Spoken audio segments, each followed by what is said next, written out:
আমরা আজকে বুঝবো হচ্ছে উৎপাদক বিশ্লেষণ। উৎপাদকে বিশ্লেষণের কিছু সিস্টেম আছে, ঠিক আছে? সেই সিস্টেমগুলো হচ্ছে আমরা যখন অঙ্কটা উঠাবো, যেমন মনে করো আমি এখানে একটা অঙ্ক উঠাচ্ছি, a x minus b y plus a x minus b y, এই একটা অঙ্ক আছে মনে করো। এইটাকে আমরা উৎপাদকে বিশ্লেষণ করব। অনেক সময় পরীক্ষার হলে প্রশ্নে লিখে দেয় যে উৎপাদকে বিশ্লেষণ, অনেক সময় প্রশ্নের মধ্যে লিখে দেয়। আর যদি প্রশ্নের মধ্যে না লিখে তাইলে তুমি বুঝবা কীভাবে যে এটা আমি উৎপাদক বিশ্লেষণ করব? কাজে এটা প্রশ্নের মধ্যে লেখা থাকবে। যখন বলবো উৎপাদকে বিশ্লেষণ করো, তখন আমরা একটা জিনিস খেয়াল করব যে একই রাশি কী কী আছে। একই রাশি, যেমন এই একটা এ এক্স, এই একটা এ এক্স, এই একটা বিওয়াই, এই একটা বিওয়াই, ঠিক আছে? তাহলে আমরা যদি এইখানে করতে যাই তাহলে আমাদের হয় কি, two a x minus two b y, এরকম হয় না? এখন এইখানে দেখবি এই যে দুইটা রাশি, এই দুইটা রাশির মধ্যে কমন আছে, আগে দেখতে হবে আমাদের সংখ্যা কমন আছে কিনা। সংখ্যা, দুইটা সংখ্যা কি একই কিনা, অথবা দুইটা সংখ্যাকে একই সংখ্যা দ্বারা ভাগ যায় কিনা, সেটা আমাকে দেখতে হবে। তো এইখানে দেখা যাচ্ছে যে এই একটা টু, এই একটা টু, তার মানে দুইটা সংখ্যা একই।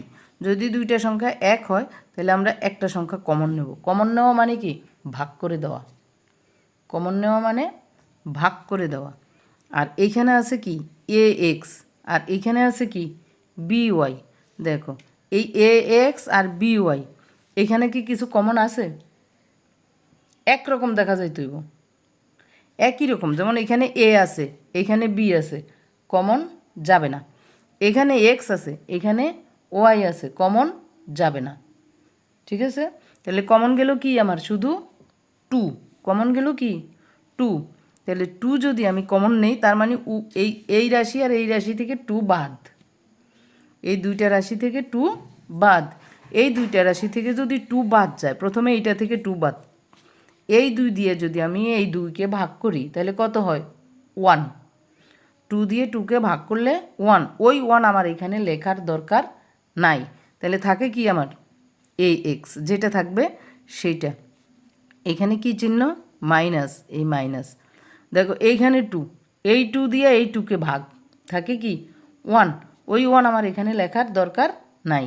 তাহলে থাকে কি বি ওয়াই, এই বি ওয়াই, এই হচ্ছে অ্যান্সার। আমরা আরেকটা অঙ্ক দেখি, x square plus four x plus x y plus four y. এইখানে দেখো, এখানে দেখো কোনো সংখ্যা আছে কিনা। সংখ্যা আছে, এই যে ফোর, এই ফোর আছে না? আচ্ছা, এখন এই ফোর ফোর পরে দেখতেছি আমরা। এখন আগে তো সংখ্যা দেখতে হবে। তো সংখ্যা যেহেতু এই ফোর, এই ফোর, এখানে এক্স, এখানে ওয়াই, এখানে এক্স, এখানে ওয়াই, তাহলে আমরা একটু সাজাই। আমরা আগে এটাকে সাজাবো, অথবা না সাজাইও পারি। কিভাবে, এইখানে দেখো এই একটা এক্স, এখানে একটা এক্স আছে না? এখানে এক্স কয়টা, দুইটা। এখানে এক্স দুইটা, এখানে এক্স কয়টা, একটা। আবার দেখো এখানেও ওয়াই আছে, এখানেও ওয়াই আছে। তো যেহেতু এটা সাজানোই আছে, তাইলে আর আমাদের ওই রকম সাজানোর কোনো দরকার নাই। তো এইখানে দুইটা এক্স, এখানে একটা এক্স, ঠিক আছে? সবসময় কমন নেওয়া, এখানে ফোর আছে কিন্তু এখানে কিছুই নেই, টুও নাই ফোরও নেই, টুও নাই ফোরও নাই। যেহেতু এখানে কোনো সংখ্যা নাই, কাজে এখানে সংখ্যা কমন যাবে না। সংখ্যা দুইটার মধ্যেই থাকতে হবে, সংখ্যা দুইটার মধ্যেই থাকতে হবে।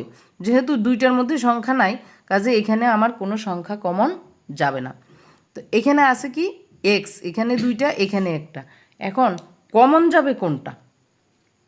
সবসময় উৎপাদক বিশ্লেষণের সময় কমন যাবে হচ্ছে ছোটোটা। এখানে দুইটা, এখানে একটা, কমন যাবে কোনটা, এইটা কমন যাবে, এইটা। যেহেতু এইটা ছোট, এটার উপরে কোনো পাওয়ার নাই, না মানে ওয়ান, তাহলে আমি এইটা কমন নেব।